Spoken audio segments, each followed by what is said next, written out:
Well, what about features? Like when I first look at this, it looks like a 16-channel mixer with some soft keys here. So I'm assuming it does some digital control. What can you tell me about it?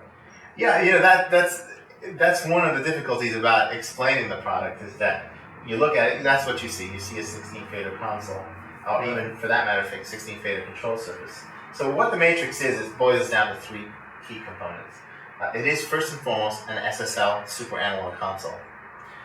It is a 16 by 16 SSL console with insert points. When you actually add up all of the available analog inputs on the console, it's actually a 48 input console. Really?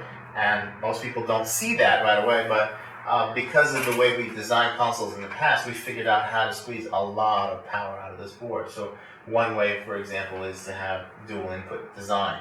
So pulls from the 4000 and yeah, exactly. The other part of the console is it's a full control surface. So by flipping it to this layer, you're in a control surface layer, and it is actually a 4 workstation control surface layer. So you can not only work with the control surface you normally work within, but if you work with something like a sidecar style product like Reason, a lot of people incorporate that into their main workstation. But ironically, almost all control surfaces ignore the capability of that software. So we just simply assign a layer to it and flip right over to it.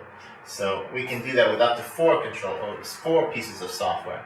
On how many computers? On up to 4 computers, because it all works via Ethernet.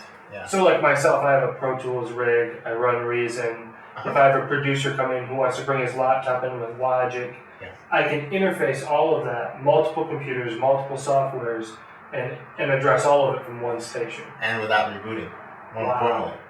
And the last aspect, which is probably one of the most unique aspects, is the router. The Matrix has an amazing feature called the Matrix router that allows me to manipulate my outboard gear like I would manipulate plugins.